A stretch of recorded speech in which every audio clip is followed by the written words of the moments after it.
Amen. Purihin ang Diyos. Salamat sa ating Panginoong Jesus. Yan, ang ganda ng ating mga patotoo kanina, Panginoon. At alam ko marami pang mga patotoo ang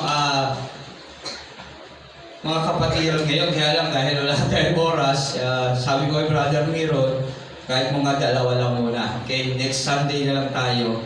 Uli magpasalamat sa lahat ng biyaya. Alam ko lahat tayo ay meron natanggap na biyaya sa Panginoon sa 6 na araw na lumipas sa ating buhay. At ay pagpasalamat natin yan palagi sa Panginoon. At salamat nagkakaroon tayo ng pagkakataong ihayag ito sa kongregasyon. Amen? At ayun, salamat sa Panginoon at sa kanyang mga salita rin kanina, yung mga aral na binigay sa atin ng Diyos. Kaya tuwing Sunday, nagaan natin ang pagpunta sa church para marami tayong masigit pang salita ng Diyos ang matutunan. Amen. Gaya ngayon, kakain muli tayo ng salita ng Diyos. Sa umagang ito, ipagpapatuloy natin yung continued race. Yan. Ito yung nakaraang 31, yung exhortation sa nawa. Nung nakaraang 31, kaya lang kinulang din tayo ng oras noon, kaya hindi natin na itapik noon. Kaya ngayon, ito ay ating ngayong pag-aaralan sa umagang ito. Kaya kung meron tayong mga Biblia, makibukas tayo sa aklat ng Pilipos chapter 3. Aklat ng mga taga-Pilipos chapter 3 verses 12 to 16. 12 hanggang sa matapos sana ito 12 to 21, pero 12 to 16 lang ang ating basahin. Kaya tayo lahat ay tumayo at sama-sama natin pagbulay-bulayan ang salita ng Diyos. Tayo po tayo lahat at basahin natin ang aklat ng mga taga-Pilipos chapter 3 verses 12 to 16. Yan, pakisundan na lang ako sa ating pagbabasa sa inyong mga upuan. Amen. Sabi rito, Filipos chapter 3 verse 12, hindi siya nakamtan ko na ang mga bagay na ito. Hindi rin ako'y ganap na, ngunit sinisikap kong makamtan ang gantimpala sapagkat ito ang dahilan kung bakit ako tinawag ni Kristo Jesus. Mga kapatid, hindi ko pinagpapalagay na nakamit ko na ito. Ngunit isang bagay ang ginagawa ko. Nililimot ko ang nakaraan at sinisikap na marating ang layuning nais kong makamtan. Nagpapatuloy nga ako patungo sa hangganan upang makamtan ang gantimpala ng pagkatawag sa akin ng Diyos sa pamamagitan ni Kristo Jesus, ang buhay na hantong sa langit. Ganyan ang dapat maging kaisipan nating mga matatag na sa pananampalataya. Kung hindi ganito ang inyong pag-iisip, ipapaunawa iyan sa inyo ng Diyos. Ang mahalaga ay ipagpatuloy natin ang ating natutunan. Amen. Tayo lahat ay manalangin. Lord, salamat po sa oras na ito. Muli, binigyan mo na naman kami ng pagkakataong makinig, magbasa ng iyong banal na kasulatan at ang tanging hiling namin, Ama, lubusan mo, Panginoon, na ito'y aming maunawaan. Loobin mo, Panginoon, na ito'y aming malaman at maitanim at maisagaw sa aming buhay habang naghihintay sa muli mong pagbabalik. Salamat, Panginoon, sa iyong mga salita na patuloy sa amin, Panginoon, gumagabay, lalo na sa oras na ito. Ingatan mo kami, gabayan hanggang sa pagtapos ng gawain ito, Panginoon, maging matagumpay nawa, Panginoon, ang salita mo sa aming buhay, sa pangalan ni Jesus. Amen. Amen. Palakpakan natin ang Diyos. Sa Kanya ang lahat ng parangal at papuri. Again, tayo na po yung makakaupo na. Amen. Filipos, chapter 3, verses 12. Yan. Okay. Ang pinamaganda natin ito, continue the race. Yan. Ito ay sulat ni Apostol Pablo sa mga taga-Pilipos. Yan. Sabi niya, hindi siya nakamtan ko na ang mga bagay na ito. Hindi rin ako'y ganap na. Ngunit sinisigap kong makamtan ang gantimpala sapagkat ito ang dahilan kung bakit ako tinawag ni Kristo Jesus, sabi ni Pablo. Okay? Lahat ng bagay naman ay nakamtan niya na nang nakilala niya ang ating Panginoong Jesus. Pero mas sinisikap niya pang marating kasi buhay pa siya nung panahon na ito. Okay? Kaya habang buhay siya, sinisikap niyang marating ang gantimpala. Kasi may gantimpala talagang pinangako ang Diyos sa ating lahat. Kaya patuloy siya sa pagsisikap sa kanyang buhay hanggang siya nabubuhay na gawin ang tungkulin niya sa ating Panginoong Jesus. Sa ating din buhay ngayon, kailangan natin magpatuloy Sino rin yung mga tumanggap na sa ating Panginoong Isus? Amen. Amen. Dapat tayong lahat. At ang pagtanggap natin sa ating Panginoong Isus yan ay hindi natatapos sa pagtanggap lang. Okay? Hanggang tayo nabubuhay, dapat magpatuloy tayo. Kagaya ni Pablo na sinasabi niyang sinisikap niya ang lahat ng bagay makamtan ng gantimpala. Kasi alam natin, ang tanggapin natin ang ating Panginoong Isus, hindi na tayo mamamayan ng lupa. Amen? Tayo ngay mamamayan ng langit. Kaya dapat ang nagiging isip natin yung mga bagay na nasa langit na lang. Amen? Para nang sa gano'n, mabigyan natin ng kaluguran ang Diyos na Espiritu na nasa langit. Amen? Kaya, continue the race. Ngayon, in what way we can continue the race? Sabi rito sa tanong, okay? Ano po, sa ating key question. Sa paanong paraan? Anong mga bagay ang pwede kong gawin? Para makapagpatuloy sa aking buhay, mananampalataya. Kasi, tayo mga Christian, sabi natin. Tama po ba? Ano yung sabihin ng Christian? Ayan, namumuhay, ulo si Kristo, tayo katawan, o ibig sabihin, tagasunod ni Kristo. Okay? Saan mo nang tinawag na Kristiyano ang mga tao noong panahon? Sa Antioquia. Tinawag sa Antioch ang mga taong Kristiyano kasi bakit? Sila ay tagasunod ni Kristo. Kung nasan si Kristo, natural nandun ka kasi tagasunod ka nga eh. Meron bang tagasunod na nandun yung amo niya, siya nandun doon sa ibang lugar? Wala. Kailangan kung saan humahambang si Jesus, doon din tayo mahakbang. Kaya nga, ang sabi rito ng pamagatan, continue the race yan. Kung saan nagre-race ang ating Panginoong Isus, tinuturuan tayo kung saan siya magre-race, doon din tayo. Sa lakbayin o laro o paligsahan o lakarin na dinaanan niya. Amen? Kasi tagasunod niya nga tayo, sinusundan natin siya sa ating buhay. Kaya tayo ngayon Kristiyano, tagasunod ni Kristo. Amen? Lalo na tayo mga leaders. Tama? Lalo na tayo mga pastor, tayo mga members. Kasi mga Christian mga anak ng Diyos na tinatawag. Dapat natural na sinusundan natin siya. Ngayon, ano yung dapat natin gawin? Sabi dito, in what way we can continue the race? Brother, pastor, sa paanong paraan kung may pagpapatuloy ang aking labanan o lakbayin, paligsahan, patungo sa sinasabi ni Pablo, gantimpala sa aking buhay. Amen. Number one, we need to focus to the Word of God. Okay? Sino rin yung focus sa Word of God? Amen. Dapat amen. Sino rin yung nagbabasa ng Bible? Mula Genesis to Revelation. Wala na lang amen. Tinasabing, focus tayo sa Word of God. Amen. Sino yung kabisado yung John 3:16? Amen. Meron bang walang kabisado ang John 3:16? Very good. Kasi meron akong pinuntahan, gatherings. Pero yun mo, hindi naman, may mga ilan na hindi alam yung John 3:16, pero nung, siyempre matatagal ng mga Christian, ayun yung gas-gas na sa Word of God talaga, sa totoo lang, ayun yung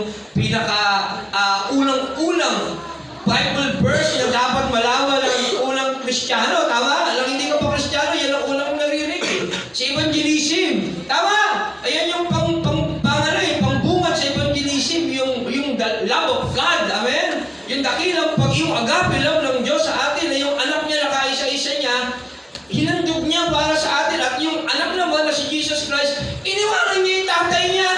Tama? Similar sa ginawa ni Pedro. Sabi ni Jesus kay Pedro, tara na, gagawin kita mangisda ng mga tao. Iniwan niya yung tatay niya sa bangka. Tama?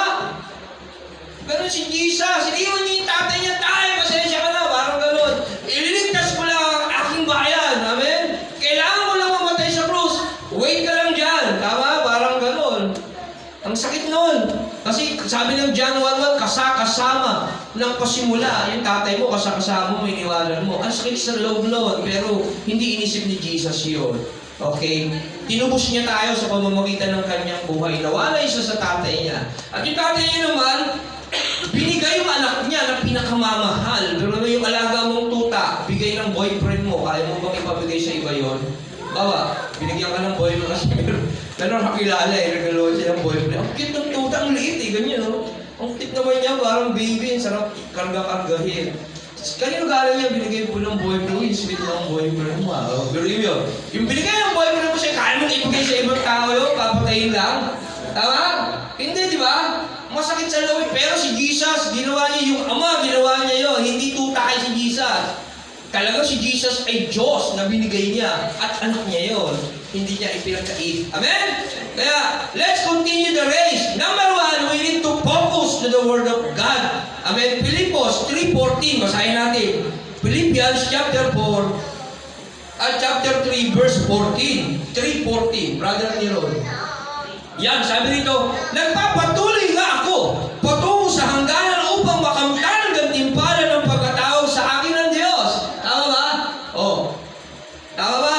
Ng Diyos. Sa pamamagitan ni Kristo Jesus ang buhay na hantong sa langit. Kaya nagpapatuloy si Pablo, sabi rito, para makuha ang gantimpala sa pamamagitan ni Hesus Kristo. Makikita ang gantimpala o makukuha ang gantimpala sa pamamagitan ng ating Panginoong Jesus. Kaya sabi ng Hebreo 12:1 and 2, ituon ninyo ang paningin ninyo sa pinagmulan ng ating pananampalataya. Kanino?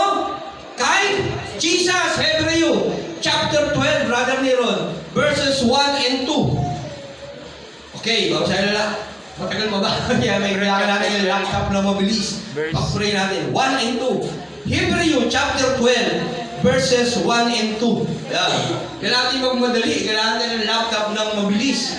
Kasi yung oras ay mabilis. Okay? Sabi nito, therefore, since we also have such... Oh, Tagalog na lang. Sige, Tagalog na lang. Kaya nga, dahil sa napapaligiran tayo ng napakaraming saksi, talikuran natin ang kasalanan at anumang balakid na pumipigil sa atin. Buong tiyaga tayo tumakbo sa paligsahang ating sinalihan. Dahil maraming nakapalibot sa atin, sino ba yung mga nakapalibot sa atin saksi? Sino nakakalaw? Kung wala na, nalingat lang ako. Tumingin lang ako dun eh. Okay, nagkatuhan na eh. Ayun. Unbeliever. Unbeliever, ano ba? Mga? Mayanak. Mga? Mayanak. Hoy, sabi, unbeliever. Kasama na siya sa unbeliever. Mga hindi na mananampalataya. Ano ba? Mga angels. Mga fallen angels. Tama! Ang Diyos. Ang daming saksi. Una ang Diyos. Nakikita tayo ng Diyos. Amen? Ano ba? Yung mga fallen angels. Yung mga yung Diablo. Yung kaaway. Lagi nagmamusid at naghahanggang masino tayo. Tama ba? At hindi lang yung mga tao, yung mga unbelievers sa ating palibot. Okay? Kaya dapat nating ituon. Kaya sabi ng ituunin natin ang ating paningin kay Jesus na siyang pinagmumulan at kabuuan ng ating pananampalataya. Dahil sa kagalakan na ginintay sa Kanya, hindi niya ginahiya ang mamatay sa krus at siya ngayon ay nakaupo sa kanang trono ng Diyos. Kaya dapat ang konsepto ng isip natin ay nakatuon lamang sa ating Panginoong Isus. Kung paano namuhay si Jesus dito sa mundo. Dapat ganun din tayo kung paano mamuhay dito sa mundo. Pero bakit? Sabi ng John 10:10, Brother Neron, na parito ang magnanakaw para pumatay. Magnakaw. Manira. Tama ba? John chapter 10, verse 10. Sige, Brother Neron. Dumarating ang magnanakaw para lamang magnakaw, pumatay at manira. Pero naparito ako upang ang mga tupa ay magkaroon ng buhay. Hindi lang basta buhay ito, mga kapatid, isang buhay na masagana at hindi lang masagana kundi ganap. Amen? Ganap. Perfect. Amen? Yung bagay na inahanap natin sa mundong ito na hindi natin makita. Yun yung ganap. Yung buhay na kayang ibigay ng ating Panginoong Hesus. Kaya dapat nakatuon ang ating isip sa ating Panginoong Hesus. Para makapagpatuloy tayo sa lakbayin dahil may gantimpala na naghihintay sa atin at ang magbibigay niyan ang ating Panginoong Hesus. At makukuha natin yan kung ang ating isip at puso ay nakatuon lamang sa Kanya. Amen? Amen. Purihin ang Panginoon. Palapakan natin ang Diyos sa ating Panginoong Hesus. Dahil kung may pagkakataon na tayo, kundi ang gantimpala na sinasabi ni Pablo na ngayon, nakamtan niya na kasi wala na siya. Itong Pilipos sinusulat niya ito na talagang mawawala na siya sa mundo. Amen? Nararamdaman niya na napapanaw siya nito. Amen? Kaya purihin ang Panginoon. Di lang yun, dagdagan natin ng Colossus chapter 3, 1 to 4, Brother Neron. Colossus chapter 3, verses 1 to 4. Purihin ng Panginoon. Yan. Pinuhay kayong muli na kasama ni Kristo. Kaya't ang pagtuunan ninyo ng isip ay ang mga bagay na sa langit na kinaroroonan ni Kristo na nakaupo sa kanan ng Diyos. 2. Ang mga bagay na panlangit ang isa-isip ninyo, hindi ang mga bagay na panlupa. 3. Sapagkat namatay na kayo at ang inyong tunay na buhay ay nakatago sa Diyos kasama ni Kristo for... Oh, naglag Ayan, si Kristo ang inyong buhay at kapag siya ay nahayag na, mahayag din kayo kasama niya at makakahati sa kanyang karangalan. Galuhin niya kung ano ang karangalan ng ating Panginoong Hesus. Magiging karangalan din natin yung pagdating ng panahon. Amen. Kaya magpatuloy tayo sa race at i-focus natin una higit sa lahat upang makapagpatuloy sa ating Panginoong Hesus. Pilipos 3:21. Amen. Sa pamamagitan ng kapangyarihan ginamit niya sa pagpapasuko sa lahat ng bagay, ang katawang lupa na may kahinaan ay ibabaguhin niya upang maging maluwalhating tulad ng kanyang katawan hanggang ang araw na iyon. Sa ating pagpapatuloy at sa ating pagpopokus sa ating Panginoong Hesus, dating ang araw na babaguhin ang lahat sa buhay natin. Pati ang literal nating katawang ito, gagawin niya itong katawang panglangit kung saan tayo naroroon pagdating ng panahon na yun. Sino hindi sigurado mapupunta sa langit? Taas kamay. Amen. Hindi sigurado yung ibang nagtaas Mukhang hindi ba tinanggap si Jesus? Okay, si Jesus ang daan, katotohanan. Dapat consistent ka. May pananampalataya ka na talagang alam mo ang patutunguhan mo. Sabi ni Jesus sa mga pariseo ng panahon, alam namin ang aming itinuturo. Alam namin yung ginagawa naming buhay. Kaya dapat tayo mga tagasunod ni Kristo o Kristiyano, dapat alam natin na talagang sinusunod natin si Kristo. Hindi tayo perfecto, pero alam natin sa ating mga puso kung sinong Diyos talaga ang sinusunod natin. Kung ang sarili lang natin o ang Diyos talaga. Amen? Hindi tayo pwede magkamali at hindi pwede magsinungaling ang Diyos at hindi pwede natin lindangin ang Diyos sapagkat ang Diyos ay omniscient God, all-knowing God. Amen? Kaya ituon natin, una, sa ating pagpapatuloy para makamta ng gantimpala, una, mag-focus tayo sa salita ng Diyos. At ang salita na yun, walang iba kundi ang ating Panginoong Hesus na pinagmumula ng ating pananampalataya. Amen? Okay. Number 2. Okay, kung mabilis tayo, 5 minutes lang yung 1 point natin. Number 2, be aware and alert to the devil's schemes. Tama? Ano sa Tagalog ng Brother Miro? Hindi ko alam Tagalogin eh. Yeah. Be aware and alert. To continue the race, we need to be aware and alert to the devil's scheme. Amen? Sino hindi aware at alert sa devil's scheme?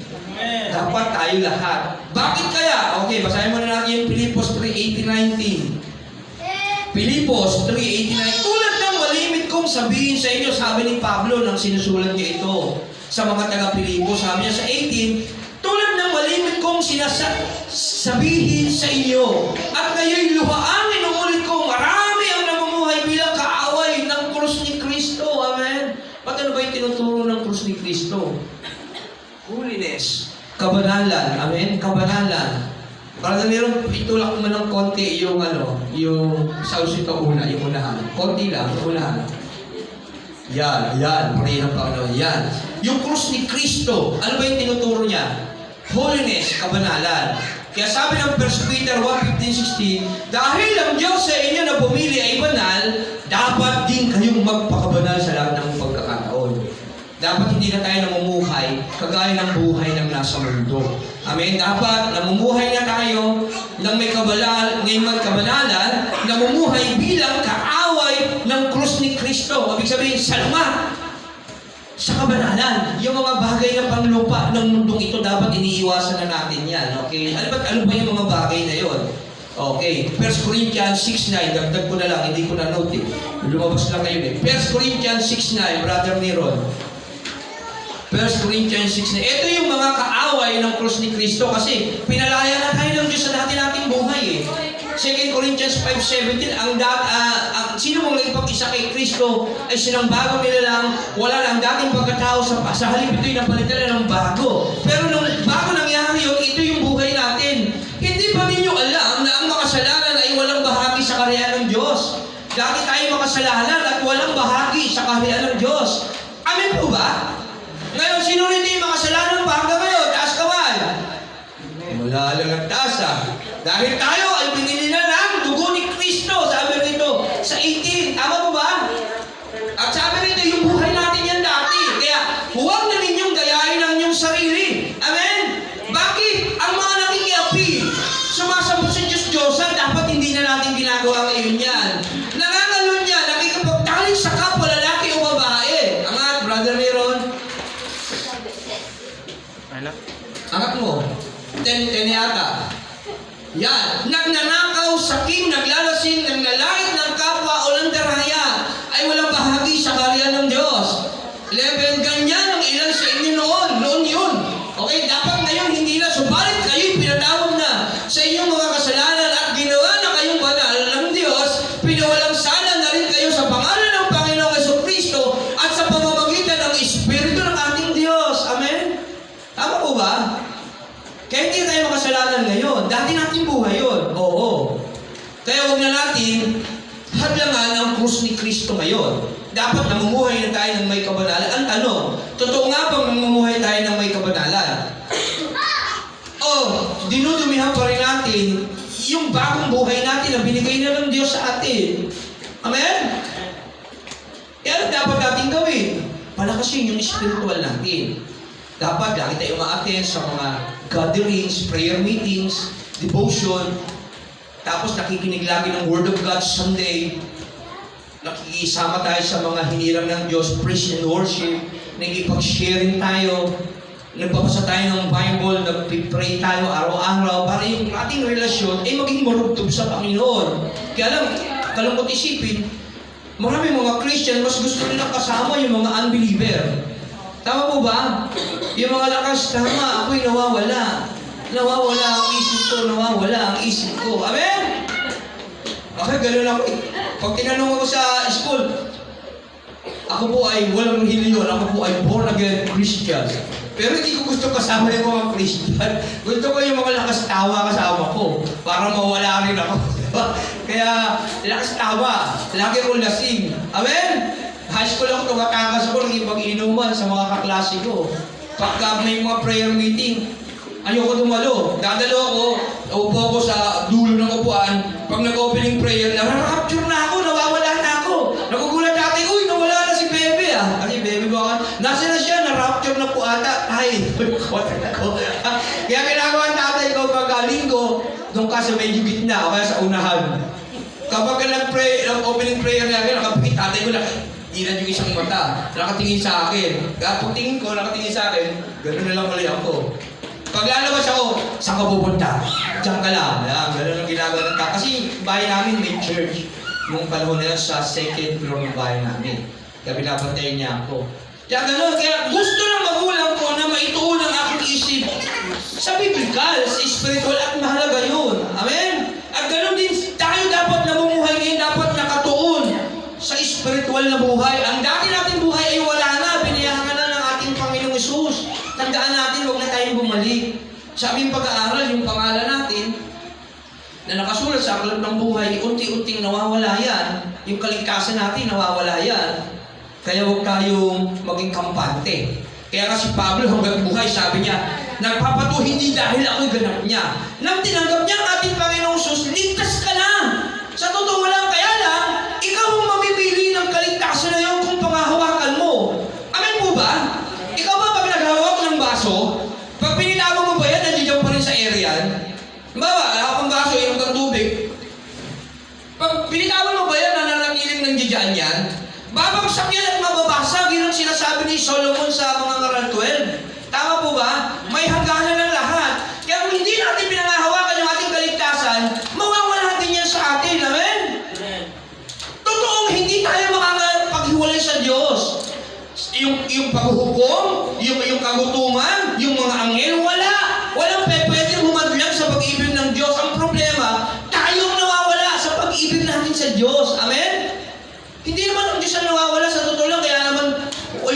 Saan hindi talaga nawawala yan? Sa Diyos. Sa'yo. Kapag hindi mo minahal ang Diyos, sa tingin mo, mamahalin ka ng Diyos? Wala nang handog pa na ibababalik, sabi ng Hebrew 10, na may ihahandog. Amen? Kaya yung dati nating buhay, talikuran na natin yun at magpaniwala na tayo ngayong 2026, kumontinue sa nakarin, patungo sa Diyos. Amen? Sabi ni Peter, dapat tayo magpakabanal dahil ang Diyos na lumalang sa atin ng banal. Amen? Kaya naalala ko nung buhay ko nung time ng mga nakaraan pa, nag-privilege na ako noon sa totoo lang. Binibigyan ako ng pagkakataon ng mga leaders namin mangaral. Tinitrain na kami noon. Pero tumatakbo pa rin ako sa malayo, sa tindahan na walang nakakakita sa'yo, parang manigarilyo lang eh. Oo, kasi naglalaway ako eh. At nung naisip ko yung salita ng Diyos, hindi ako totoong Kristiyano, sabi kong gano'n, Lord, tulungan mo ko. Kasi noon pa lang, nung panahon na drug addict ako, nag-pray ako eh. Sabi ko, Lord, ayoko nang mamatay na ganito ang kalagayan ko, impyerno ko.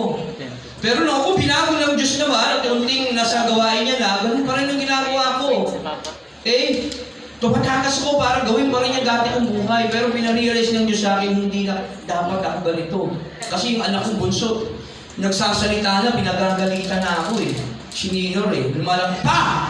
Naninigarilyo ka na naman, nasa bayan ah. Nung kinabahan na ako, ano ko na yung nagagalit sa akin, hindi na ito susunod sa akin pagka ganito tayo. Ganito pa rin ako, kaya nag-decide ako sa sarili ko. Nagkaroon ako ng talagang marugtog na ugnayan sa Diyos. Nag-pray ako ng marugtog. Lord, tanggalin mo yung bisyo na to na aking kinahumalingan. At pinaniwalaan ko yan sa pangalan ni Jesus. Sabi ko, gumawa ng mahiwagang bagay ang Diyos sa buhay ko. Eh, kada sigarilyo ko, nahihilo ko. Nahihilo ko para ako nangangatog. At wala naman akong sakit. Kaya, ang kailangan lang tayo, huwag tayong bumitaw sa Diyos. Amen? Ang Diyos hindi bumibitaw sa atin eh. Lagi nagpapadala yan ng mga lingkod niya para sa atin, paalalahanan tayo. Gaya, may GC tayo, di ba? GC. Pinapaalala ng lahat. Maaga tayo mag-church. Dati yung prayer meeting, di ba? Pero parang invisible yung GC natin minsan. Nagpapadala ang Diyos ng mga nagpapaalala sa atin. Amen? Binibisita tayo sa ating mga tahanan. Kaya lang natakuhan natin, nagtatago rito. Pag binibisita, uy, at dyan na si Sister Nora, umiikot na. Amen? Huwag natin taguhan sila, mga... Ano pinag-aralan kanina? Brother Kian, kung ano itinanim, yan, pag nagtalim ka ng gulay, akin ka ng gulay. Pag nagtalim ka ng prutas, pag nagtalim ka ng paggalang, paggalang nianihin mo. Huwag mo taliman si Sister, tinataguan mo, tataguan ka rin ng pagpapala. Amen? Ganun yun. Pag nagtalim ka ng pera, ano anihin mo? Natural pera rin. Hindi pwedeng mamunga ang mangga ng kaimito. Tama ba? Hindi pwedeng mamunga ang bayabas ng pakwan. Tama? Hindi pwede yun. Sa kinakakita, namumunga ng bayabas, pakwan. Di ba? Mamunga yun talagang bunga niya. Okay? Kaya ganun tayo, kaya magtalim tayo ng pagtanggap sa kapwa natin, lalo na sa mga lingkod ng Diyos, at tayo papapalain ng Diyos. Meron tayong Abraham Covenant. Kung ano ang ibigay mo sa lingkod ng Diyos, ibabalik sa'yo ng Diyos yung siksiklili ka tumaabo ng biyaya. Sabi kay Abraham, pag pinagpala ka, pagpapalain yung mga nagpala sa'yo. At tayo, nasa ating buhay yung mga mananampalataya. Kaya kung magtatanim tayo ng lahat, saan tayo magtatanim, Brother Kian? Sa matabang lupa. Amen? Di ba alam niyo yung parable ng buto na nalaglag? Ayan, binhi na nalaglag. Sa nalaglag, sa mataba, sa una sa mabato, sa matinik, madamo. Tumubo ba sila? Hindi. At huwag ko tayo magtalim, mag-invest sa SNM palagi. Sa TikTok, sa Shopee, ng ating mga financial. Tama! Hindi ang tutubo. Lugi ka ba dyan? Kaya yung ginawa ka, wala ka na namang pera. Amen. Magtalim ka kanino dapat? Sa church, sa lingkod ng Diyos. Amen. Sa matabang lupa. Ano sabi ron sa parable na yon? Yung nahasid sa matabang lupa, tumubo, namunga, at merong tigi-tigi isang daan. Amen. Binigyan mo ng 10 piso yung pastor. Baka maging 100 yan. Amen. Kasi isipin mo, So, nakakalungkot naman itong kapatid natin 10 piso lang yung pera niya. Gawin ko na 100. Di ba? Totoo mo yan. Amen? Kaya, magtanim tayo ng mga mabubuting bagay. Lalo na sa mga likod ng Diyos. Amen? Palayo na tayo. Amen? Saan na ba tayo napunta? Okay? Mamuhay bilang mga kaaway ng krus ni Kristo. Dapat yung dati nating buhay, talikuran na natin. At magpatuloy na tayo sa buhay na patuloy na nagbabago. Amen? Purihin ng Diyos. Ganyan ang ilan sa inyo, sabi ng 6:11. Subalit ngayon, pinatawad na inyong mga kasalanan at ginawa na kayong banal ng Diyos, pinawalang sala na rin kayo sa pangalan ng Panginoong Jesucristo at sa pamamagitan ng Espiritu ng ating Diyos. Amen. Hindi na tayo namumuhay dati. Kasi tandaan natin, ulitin ko lang. Yung pangalan natin, maaaring mabura pa yan sa aklat ng buhay. Hindi sulat na yan eh. Dapat hindi na doon mabura. Exodus 32:32, Brother Meron. Exodus 32:32. Dagdag na rin natin to. Para maging aware tayo sa mga devil's scheme. Ipinapakiusap ko pong patawarin ninyo sila. Kung hindi ninyo sila patatawarin, buburahin na rin ninyo sa inyong aklat ang aking pangalan. 33. Sumagot si Yahweh, kung sino ang nagkasala sa akin ay siya kong buburahin sa aking aklat. Tatandaan yan, ha? Sino rin yung nakasulat ang pangalan sa aklat ng buhay? Taas ang kamay. Amen. Dapat tayo lahat. Kaya ingatan natin yan. Okay? Yung Diyos hindi nawawala yung pag-ibig sa atin. Totoo po yun. Kaya lang, tayo ang nawawala sa pag-ibig natin sa Diyos. Humihiwalay tayo ng landas eh. Tayo yung mga tupang naliligaw, sabi ng Bible. Humihiwalay tayo ng daan. Okay? Kaya ingatan natin ang ating kaligtasan. Okay? Yan ang sinasabi ng banal na kasulatan. Amen? Kaya, number 2, paano tayo makakapagpatuloy? Sabi dito, be aware and alert to the devil's scheme. Amen? 1 Peter 5:8, sabi ron, Brother Neron, 1 Peter 5:8. Sana? Wala. Sabi dito, 1 Peter 5:8. Sino yung mabilis nakahanap? Ako na lang. 5:8. Okay. Sabi dito, yun. Maging handa kayo at magbantay. Ang diablo, ang kaaway ninyo ay parang layong umaatungal at aali-aligid na naghahanap ng masisila. Kaya mag-ingat tayo. Be aware and alert to the devil's scheme. Mag-ingat. Anytime. Pwede gamitin ng kaaway kahit sinong mga tao, kahit mahal natin sa buhay, nanay natin, tatay natin, anak natin, kaibigan natin, o miyembro sa church, minsan si pastor, gagamitin ng kaawayan. Kaya tayo dapat mag-ingat, dapat gising ang ating personal na relasyon sa Diyos. Lagi tayong alerto, sabi rito, aware and alert to the devil's scheme.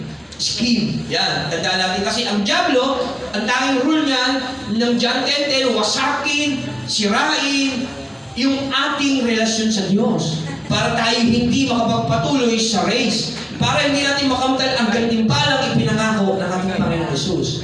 Amen? Kaya be aware and alert, okay? 1 John 2:15-16, Brother Miron. 1 John chapter 2, 15-16. Huwag ninyong ibigin ang sanlibutan o ang mga bagay na nasa sanlibutan. Ang umiibig sa sanlibutan ay hindi umiibig sa Ama. Ang lahat ng nasa sanlibutan ay masasamang nasa ng laman, pita ng laman. Ang nasa ng mata o yung mga nakikita, okay? At ang pagmamalaki sa mundong ito ay hindi nagbumula sa Ama, kundi sa sanlibutan. Amen? Purihin ng Diyos. Yan, Sister Pia. Yan. Kaya tandaan natin, merong 3 weapon ang kaaway na itatatak sa ating isip. Ngayon, tayo yung mga anak na ng Diyos. Pilit niya itong itinatatak pa rin sa ating isip. Ano yun? Sabi rito, ang mga pita ng laman, nasa ng laman. Ano pa? Ang paghahangad, ang mga nasa ng mata, yung mga nakikita natin. Okay? At yung pagmamalaki sa mundong ito, yung kapangyarihan ng kayamanan. Amen. Yun yung nangyari kay Eva. Okay? Sabi ng kaaway, hindi kayo mamamatay pag kinain nyo yung bunga. Okay? Magiging parang Diyos kayo. Kaya naghangad siya, wow, Maganda ang maging Diyos. Kaya tayo naging Diyos. Naging sentro ang ating buhay sa ating mga sarili. Okay? Hindi natin naging sentro ang Diyos sa ating buhay. Kaya ang nangyari, naging hari tayo ng ating mga sarili. Tayo yung nasusunod sa ating buhay. Kahit hanggang ngayon, kaya yun yung naglalaban sa ating sarili. Yung pride na nasa sa atin. Yung pagiging hari natin. Kaya sabi ni Jesus Christ, kung gusto mong sumunod sa akin, pasalin mo yung cross at kalimutan mo ang iyong sarili. So, ibig sabihin, ikaw kasi ang naghahari sa buhay mo, hindi ang Diyos. Tama po ba? Kahit gusto mong magbasa ng Bible, inaantok ako eh. Hindi ka magbabasa. Ikaw ang masusunod kasi ikaw yung magdidesisyon nun eh. Tama po ba? Ikaw ang hari. Kasi kung hari mo ang Diyos, kahit ka inaantok, babangon ka para magbasa ng Bible. Tama ba? Kahit inaantok ka, mag-pray ka kasi yun yung alam mong tama. At hindi ikaw ang nagutos nun, ang Diyos. Ayun yung pamumuhay si Kristo ang ulo. Tayo katawan. Sinusunod natin yung utak na nagpapatakbo sa atin. Tama ba? At yung utak na yun si Jesus Christ na ating ulo. Amen? Sino rin yung utak niya nasa balikat, taas kamay? Wala, di ba? Kasi utak natin nasa ulo. Talaga. At yan ang nagpapagalaw sa buong katawan. Tama mo ba? Baka may... Nakuha ko lang dito nga yung utak ko sa balikat ko. Ako may magsubok na gano'n. Nag-joke lang po ako. Okay? O sino yung utak nasa palad? Gusto din ako nga rin. Baka nga sakali ha. Yung utak natin nasa ulo. Kaya dapat nasa ulo natin si Jesus na ating sinusunod. Amen. Yan, purihin ang Panginoon. Kaya tandaan natin ha, yung tatlong bagay na yon, pita ng laban, nasa ng mata, at kaya mapagmamalaki ng mundong ito, pride of life. Yung webo ng kaaway sa atin. Okay? Colossians 3:2. Brother Mayron, Colossians chapter 3, verse 2. Colossians chapter 3. 3:2. Yan. Kaya, anong dapat natin gawin ngayon? Sa ating buhay para makapag-continue sa race at para maging aware at alert tayo sa devil's schemes. Sabi rito, ang mga bagay na panlangit ang isaisip ninyo. At hindi ang mga bagay na panlupa. Okay? Kaya, ang isipin natin palagi yung buhay na nasa langit. Amen? Dapat yun yung purpose ng buhay natin ngayon. Yung makamtan, yung gantimpala na sinasabi ng Filipos 3:12. Amen? Filipos 3:12. Okay? Yung sinasabi ni Pablo na nais niyang makamtan. Amen? Makamtan ang gantimpala sapagkat itong dahilan kung bakit ako tinawag ni Kristo Jesus. Makamtan ang gantimpala kung bakit natin nakilala si Kristo Jesus. Amen? Kaya i-focus natin ang ating mga isip at puso sa mga bagay na panglangit at maging alerto tayo sa mga bagay na ginagawa ng diablo para ibalik tayo sa ating dating buhay. Amen? Kaya tandaan natin yan. Number 2, kung paano makapagpatuloy, be aware and alert to the devil's scheme. Maging isip natin ang mga bagay na nasa langit, huwag yung mga panandalian lamang. Okay? Mawawala yan lahat eh. Kanina sa pinag-aralan namin, yung mga pera, may kalawang, insekto, na sisira dyan. Pero yung buhay na walang hanggan, panghabang panahon na ikaw ay maniligayahan. At ayun, ang pinakananais ni Apostol Pablo. Amen po ba? Kaya number 3, ano ba, Pastor? Ano ba pwede namin gawin? Maging focus kami. Salamat po, Panginoon. Maging aware kami sa gawa ng kaaway. Ano pa ang dapat namin malaman at gawin din sa aming mga buhay? Number 3, live like Paul. Napag-aralan na natin to. Live like Paul. Mabuhay tulad ni Pablo na sumulat ng mga taga-Pilipos. Okay? Ano ba yung buhay ni Pablo? Sabi niya, naranasan ko ng managana, naranasan ko ng maghihirap, naranasan ko na maanod ng palutang-lutang sa ilog na parang patay. Kaya basahin natin Filipos 3:17. Mga kapatid, tumulad kayo sa halimbawang ipinakita ko sa inyo. Ano yung buhay na yun? Pagkukulang din ninyo ng pansin ang lahat ng sumusunod sa aming halimbawa. Tulad ng malimit kong sabihin sa iyo at ngayon, ang inuulit ko, marami ang namumuhay bilang kaaway ng krus ni Kristo. Pero sabi niya sa 17, tumulad kayo sa halimbawang ipinakita ko sa inyo. Amen. At kulang din ninyo ng pansin ang lahat ng sumusunod sa aming halimbawa. Yung lahat ng mga karakter sa banal na kasulatan na nag-iwan, sabi ng Hebreo 11, nag-iwan sila ng mga istorya o ng pananampalatayang ating pepwedeng sundan. Amen. Sabi ng Hebreo 11, hindi nila nakita ang propesiya. Si Jesus hindi nila naabutan. Pero nag-iwan sila ng mga experience, ng mga patotoo ng kanilang buhay kung paano sila nanalig sa Diyos na darating. Amen.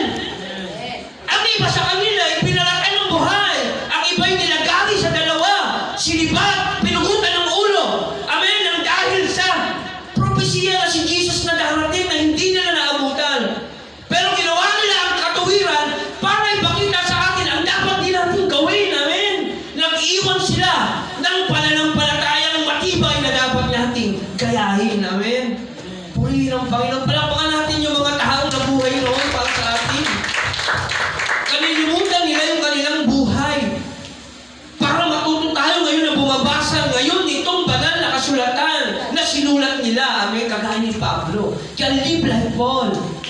Tiniis ni Pablo na siya hinahanap ng mga umuusig sa kanya. Papatayin siya ng panahon, pero sa kabila ng mga tangka na yun, pinangaral niya ang salita ng Diyos para umabot sa atin ngayon. Amen? Ganoon ang pag-ibig nila sa mga tao sa hinaharap sa atin ngayon. Yung kanilang buhay, sinakripisyo nila. Kaya lang tayo, hindi tayo makapagsakripisyo para sa ating mga anak. Para turuan sila ng tama. Binibaby pa nga natin sila kung ano yung gusto nila, binibigay natin. Yun ang mali. Amen? Turo natin sa kanila yung tama. Na pagdating ng panahon, hindi nila pagsisisihan. Tama po ba? Yung buhay spiritual na hahantong sa langit. Kagaya ni Pablo, na ultimong buhay niya ay itinaya niya. Maraming verse dito, Pilipos 3:17, Pilipos 4:12 to 13, Brother Leron. Puro Pilipos lang ito 12 to 13. Pilipos 12. Sabi rito, Pilipos chapter 4 verses 12 to 13, naranasan ko na ang magikahos. Naranasan ko na rin ang buhay ito ni Pablo, ang managana. Natutuhan ko na ang sikreto kung paano masiyahan sa anumang kalagayan sa buhay. Ang mabusog o ang magutom, ang managana o ang maghirap. Ang lahat ng ito'y magagawa ko dahil sa lakas na kaloob sa akin ni Kristo. Bakit? Si Kristo yung modelo niya eh. Ano ba ginawa ni Kristo? Mamaya, makikita natin yan, okay? 2 Corinthians 11:24 to 33. 2 Corinthians.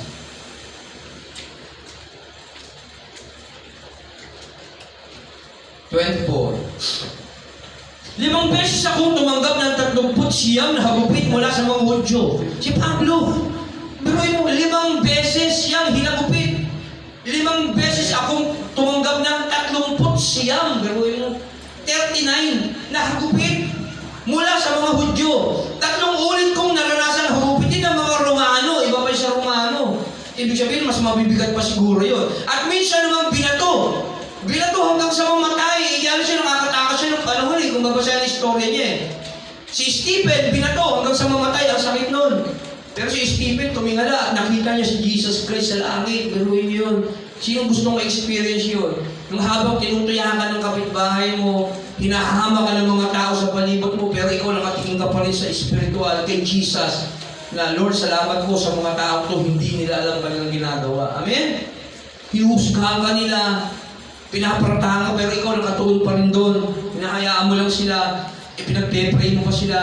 Dapat ganoon ang konsepto ng ating buhay. Amen? Kasi Stephen, nagawa niya yun. Kaya nakita niya si Jesus Christ sa kanang trono ng Diyos dahil nakatuon siya sa mga bagay na panlangit. Sabi rito, 3 ulit akong narahagupitin ng mga Romano at minsan naman binato. 3 beses kong naranasan mawasak ang barkong sinasakyan ko. At minsan, maghapon, magdamag akong lulutang-lutang sa dagat. Baruin niya yun. Sa pangangaral niya ng mabuting balita, sabi rito, maghapon, magdamag akong lulutang-lutang sa dagat. Baruin mo yun. Yung transportasyon niya, yung paglutang niya sa dagat. Kasi nga, minsan, nasisira yung barkong sinasakyan niya. Sa malimit kong paglalakbay, nalagay ako sa iba't ibang panganib. Sa mga ilog, sa mga tulisan, sa mga kapwa ko Hudyo, sa mga kababayan niya at sa mga hintil, sa hindi mananampalataya, mga panganib sa lungsod, sa ilang mga mababangis na hayop, kasama na yon sa dagat, sa mga mapagpanggap na mananampalataya, maging sa mga nagpapanggap na Kristiyano. Amen? Naranasan ko rin ang labis na hirap at pagod, malimit na pagpupuyat. Tayo nagpupuyat ba tayo para mag-pray?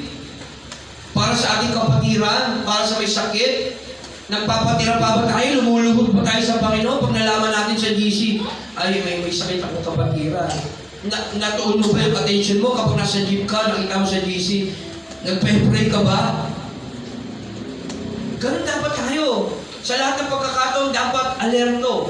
Dapat lagi tayong prepare sa ating battle, sa ating pagtulong. Kasi hindi lang naman physical yung pagtulong na spiritual ang pinaka-the best. Prayer.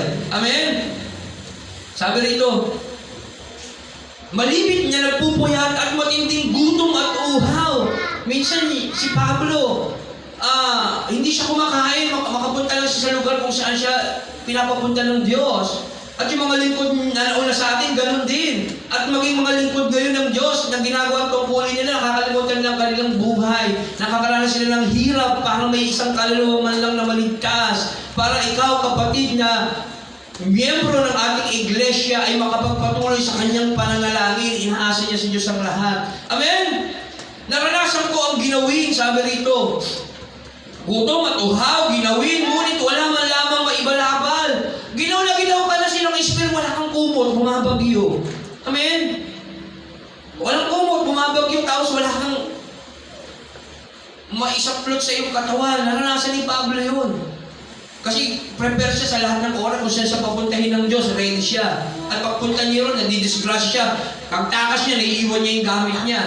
Okay? Nakakatakas na lang siya, damit na lang ang dala niya, aabutan siya ng dilim sa kalsada. At hindi lang yan, may mga sunstorm yan, may mga panahon na pabago-bago sa panahon nila din, kagaya natin ngayon. Matutulog siya sa daan, wala siyang kumot. Ayun ang sinasabi niya. Ayun ay dahil sa paglilingkod niya at para abutin ang mga tao na hindi nakakakilala sa Diyos. Amen? Kaya napakahalaga kung may dadalaw sa ating mga lingkod ng Diyos, baka galing pa siya sa ibang ibayo, baka may problema siya sa pamilya, iniwanan niya dahil pinaalala sa kanya ng Diyos na kailangan kanyang dalawin. Amen? Ako dati hindi ko naiisip yun. Nung time na tinanggap ko na ng lubos sa ating naisip ko na yun. Kaya kapag may lingkod ng Diyos na pupunta sa amin, natutuwa ako at nagpapasalamat ako sa Diyos. Kasi hindi natin alam baka mamaya may mga sarili silang problema sa buhay. At dahil nag-pray siya at pinaisip ng Diyos sa kanila, kailangan niyang puntahan, pinuntahan kanila at kinalimutan yung buhay nila. Amen? Mga ganong senaryo, kailangan natin imulat ang ating isip. Kaya magpasalamat palagi tayo sa Diyos dahil gumagawa siya ng mga bagay na mahiwaga sa buhay natin. Bukod sa lahat ng iyan, ay naalala ko pa, araw-araw ang iglesia, biruin niyo yun. Sino yung iglesia? Tayo, ng mga anak ng Diyos na tumanggap sa Kanya. Kaya yun ang isip ni Pablo. Kaya, number 3, live like Paul. Amen? Philippos 2:17.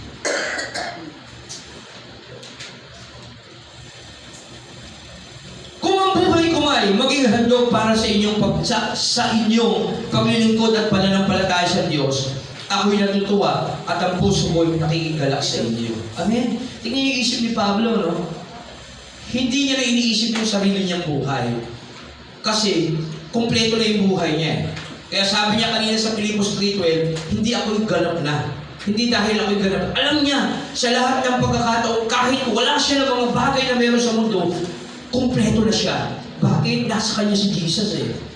Kaya dahil nasa kanya si Jesus, mas higit niya ng pinahalagahan yung kanyang kapwa na maaaring mapahamak pagdating ng panahon. Kaya siya'y nabubuhay na ngayon para tuparin ang kalooban ng Diyos at para hanapin ang mga nawawalang tupa na nais ng Diyos na ipabalik sa kanyang kawan. Amen? Kaya kung ang buhay ko man, sabi niya, maging handog para sa inyo, paglilingkod at pananampalataya sa Diyos, ako'y natutuwa at ang puso ko'y nakikigalak sa inyo. Kaya kinagagalak niya yun. Na meron siyang isa man lang kaluluwa na madala sa Panginoon. Tayo ba? Naisip ba natin yun? Amen? Nawa, naiisip natin yun. Okay? Sa ating buhay. Para makapagpatuloy tayo sa lakbayin upang patungo sa ating Diyos, makuha natin ang gantimpalang nakalaan para sa atin. Pilipos 1, 21 to 24. Sapagkat para sa akin si Kristo ang aking buhay, at kahit kamatayan ay pakinabang. Pero iisip ni Pablo, sino takot mamatay dito? Yung totoo. Kaya nga tayo nagpapa-hospital eh. Pag ordinaryo doon, nanginginig ako, mamatay na ako. Takot tayo mamatay eh. Pero si Pablo, para sa kanya, pakinabang ang kamatayan. Okay? Sapagkat para sa akin si Kristo ang aking buhay, at kahit kamatayan ay pakinabang. Bakit? Alam niya, pag namatay siya, ligtas na siya. Anong kakatakot niya? Amen? Ngunit, kapag ako'y manatiling buhay, ito'y kapaki-pakinabang sapagkat ako'y makakagawa pa ng mabubuting bagay, hindi ko malaman kung alin ang aking pipiliin. Kita mo, namimili pa siya. Nagdadalang isip pa siyang mamatay. Tama? Gusto ko nang mamatay, pero dahil nakita niya yung kanyang mga kapatiran na maaaring mapahama pag nawala siya, Lord, gusto ko na rin mabuhay kasi kawawa siya. Amen? Kailangan mo siyang tulungan ng salita ng Diyos, kaya tayo ganun din. Huwag tayo matakot mamatay. Okay? Dapat maging pakinabang sa atin ang kamatayan kagaya ni Pablo dahil tayo ligtas na. Amen? Sino anak ng Diyos? Taas kamay. O huwag tayo matakot sa kamatayan kasi ligtas na tayo. Ang katakutan natin, yung mga kapwa natin na mapapahamak pagdating ng panahon, kaya naisin natin mabuhay. Amen? Kaya tayo hindi na nabubuhay sa sarili natin, kundi para sa mga anak ng Diyos, nais ng Diyos na maligtas at para yun sa Diyos. Amen? Ganun dapat ang konsepto natin kagaya ng isip ni Pablo. Kung paano natin makukuha ang gantimpala kung tayo magpapatuloy sa lakbayin patungo sa Diyos. Amen? At tandaan natin yan, live like Paul, number 3. Una, focus to the Word of God. Be aware and alert, number 2, to the devil's scheme. Pangatlo, live like Paul. At panghuli, pang-apat, be like Jesus. Amen? Be like Jesus. Kung paano nabuhay si Paul, ganoon ang buhay ni Jesus na ginawa niya. Amen? Dapat napakahirap, pero kailangan natin gawin at hindi tayo ang gagawa noon para sa ating mga buhay. Yung banal na Espiritu, Panginoon, sa ating buhay na ibibigay ng Diyos sa atin. Pilipos 3, chapter 3, verse 20 to 21. Subalit sa kabilang dako, tayo ay mamamayan ng langit. Doon nagmumula ang tagapagligtas na hinihintay natin. Nang may pananabik ang Panginoong Jesucristo sa pamamagitan ng kapangyarihan na ginamit niya sa pagpapasuko ng lahat ng bagay, ang ating katawang lupa ay may kahinaan ay babaguhin niya upang maging maluwalhating tulad ng kanyang katawan. Kaya be like Jesus. Hanggang natin na pagdating ng panahon, tayo muling mabuhay na makakamta natin ang buhay na walang hanggan. At huwag yung pagdating ng panahon tayo mabubuhay para parusahan sa impyerno. Amen? Kaya isipin natin yung hanggat may maaga pa, hanggat may panahon pa, hanggat buhay tayo, gawin natin ang nararapat natin gawin bilang anak ng ating Diyos na buhay. Amen? Pilipos 2:5-8. Pilipos 2, chapter 2, verses 5 to 8. Naway magkaroon kayo ng kaisipang tulad ng kay Kristo Jesus. Ano ba yung kaisipan niya, pastor? Brother. Okay? Kahit siya likas sa tunay na Diyos, hindi niya pinagpilitang manatiling patay ang Diyos. Kahit siya Diyos, hindi siya naging Diyos sa mundong ito. Amen? Tayo, hindi nga tayo Diyos eh. Pero tingin natin sa sarili natin Diyos eh. Pastor, bakit? Ikaw pa rin nasusunod sa sarili mo eh. Tama ba? Ang Diyos kasi ang sinusunod dapat. Ngayon, pag sinunod mo yung sarili mo, ikaw yung Diyos mo. Tama mo ba? Pero si Jesus, bagaman siya'y tunay at likas na Diyos, hindi niya pinagpilitan mabuhay pantay ang Diyos. Sa halip, kusa na yung inubad ang pagiging kapantay ng Diyos at naging katulad ng isang alipin. Hindi lang siya naging tao, kundi naging mababang uri ng tao. Amen? Naging alipin. Naging katulad ng isang alipin. Pinanganak siyang tulad ng isang karaniwang tao. Pwede naman siya mabuhay maging hari o maging kanang kamay ng hari o maging doktor o abogado. Amen? Naging alipin siya. Pinagyan tayo ng halimbawang dapat tularan para hindi tayo magmalaki. Kaya wala naman tayong pagmamalaki. Amen? Ipinanak siyang tulad ng karaniwang tao at nang si Kristo yung maging tao, nagpakumbaba siya at naging masunurin hanggang siya'y mamatay sa cross. Amen? Tayo, hindi pa nga tayo humahantong sa dugo yung ating pakikipagbaka bumibigay na tayo Sa kahirapan pa lang hindi na tayo nag-church. Sa sakit at karamdaman pa lang, hindi na tayo makapunta sa church. Hindi naman malala yung sakit natin Tama po ba? Ako sa totoo na naranasan kong ang taas ng lagnat ng anak ko, dinala ko sa church. Kasi alam ko, pag nawala siya sa church, mas magandang buhay yung mangyayari sa kanya. Kahit pa hospital ko siya, walang magagawa Kung gusto na ng Diyos kunin yung buhay niya Tama ba? Kaya ang ginawa ko, dinala ko siya sa church. Kahit huwag ka lang pumalakpak, matulog ka lang dyan, pakinggan mo lang, kung kaya mo makinig ka lang. Kasi ang Diyos lang makakapagpagaling sa iyo. Amen? Kaya kung tayo may sakit at karamdaman, huwag tayong magdadalawang isip sa Diyos. Huwag natin mahalin yung sakit natin. Kahit gaano pa ito, kahit even cancer, kahit may taling pa yung buhay mo. Napakagandang bagay na napakita mo sa Diyos na hanggang huling hininga mo, nakapagpatuloy ka sa pananampalataya mo sa Kanya. Amen? Kaya mo naman tumayo para pumuntang church Masakit lang yung ulo mo, hindi naman yung ulo naglalakad Tama ba? Pupunta ka bang church? O anong nangyari sa ulo mo? Puro bukol. Pastor, pumunta ako, gamit ko ulo ko Tama? Walang gano'n, amen? Pinakita mo kayo kumatok dyan pa? Ba't nasa yung ulo mo? Pastor, dito po ako. Diba? Hindi gano'n. Kaya mo naman, lumakad ka para sa Diyos. Amen? Pakita mo sa Diyos na yung katawan mo, ginagamit mo para parangalan siya. Amen? Dahil ang Diyos ay Diyos at karapat dapat sa pagsamba mo na kahit kamatayan ay hindi mo inaalintana para sa Kanya. Amen? Kagaya ni Gisa, tiniis niya ang lahat hanggang kamatayan sa cross para sa amin. Amen? Pilipos 2:5-8 na ba yun? Okay. Pilipos 2:1-9. Yun din yung nilalaman niya. Tuloy na rin natin sa 9. At dahil dito siya lubusang itinaas ng Diyos at ibinigay sa Kanya ang pangalang higit sa lahat ng pangalan. At dahil nagpakumaba siya hanggang kamatayan, kaninong pangalan yung dala-dala niya? Jesus. The name of God Church. Amen? Pinuhin niyo yun. Dahil sa kapakumbabaan. Kaya sabi sa atin ng Diyos, mapalad ang nagpapakumbaba. Ang nagpapakumbaba ay tinataas. Nagpapakumbaba ay binababa. Kagaya ni Jesus Christ, itinaas siya ng Diyos at ibinigay ang pangalan higit sa lahat ng pangalan. Sa kanyang pangalan, sabi ron, lahat ng tuhod ay luluhod at magpapahayag. At para sa kalulahati ng Diyos Ama, ang lahat ay magpapahayag na si Hesus Kristo ang Panginoon. Amen. Walang tanging niyang binigay ang buhay niya.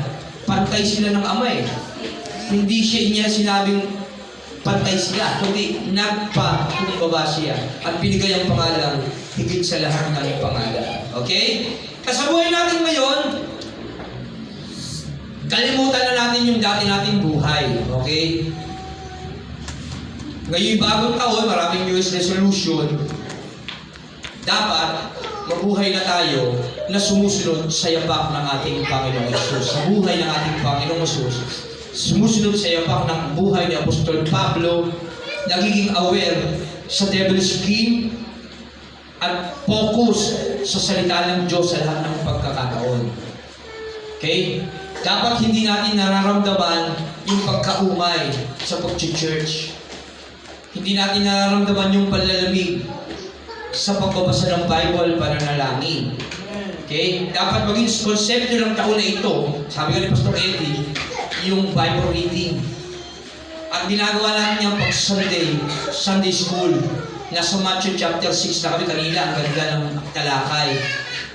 Tama ba, Brother Kian? Kian dito sa Sunday school, Matthew chapter 6. Tinuruan kung paano tumulong, tinuruan yung tamang pananalangin, tinuro yung pag-aayuno at kayamanan sa langit. kamta ng kayamanan sa langit. Amen? At ngayon, tinuturo tayo makapag-continue para makamtan din yung gantimpala natin sa langit. Amen? Magkaugnay, dalawa na yun. Kasi inaano ko siya kanina, ano nga pala kami natapos nung Sunday school? Tapos na kami sa 5, tinignan ko sa YouTube ko tinitignan Matthew chapter 5, Matthew chapter 6 na. Sakto, na ito rin yung ituturo. Kaya, magkarugtong. Kaya purihin ng Panginoon. Kaya nais ng Diyos sa atin na tayo ngayon 2026 makapagpatuloy sa ating lakbayin patungo sa Diyos. Kaya ano ang dapat natin gawin? Number 1, focus sa salita ng Diyos sa lahat ng oras. Pangalawa, maging aware at alerto sa mga gawa ng kaaway. Pangatlo, mabuhay tayo tulad ng buhay ni Pablo. May pagsisikap, may pagsasakripisyo, may pagmamalasakit sa iba. Okay? May pag-aalay ng buhay, may katyagaan, pagtitiis, pagtsatsaga. Amen? Yun yung buhay ni Pablo. At kagaya ng buhay ni Pablo, tinularan niya lang din yung buhay ni Jesus Christ na nagpakumbaba at hindi naging Diyos sa mundong ito. Kaya tayo, huwag tayo maging Diyos ng ating mga sarili. Ituloy natin Diyos ang ating Panginoong Hesus, hindi yung ating mga sarili upang makapagpatuloy tayo sa lakbayin patungo sa gantimpala ng langit. Amen? Palakpakan natin ang ating Panginoon sa kanyang lahat ng pangalan sa patuloy. Panginoon ng Diyos. Tandaan natin yan. Focus sa salita ng Diyos, be aware and alert of the devil's scheme, live like Paul and live like Jesus. Okay? Tayo manalangin sa Panginoon. Lord, salamat po. Purihin ka, Panginoon, sa iyong mga aral na binigay sa amin. Nawa, Panginoon, tumimo ito sa bawat puso namin, Panginoon. Sa lahat ng pagkakataon at magawa namin, Panginoon, ito habang naghihintay sa muli mong pagbabalik.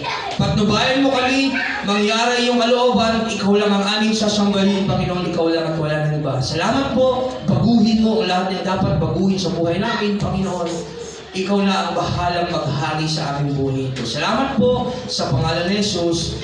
Amen. Amen. Palakpakan natin ang Diyos. To God be the glory. Hallelujah.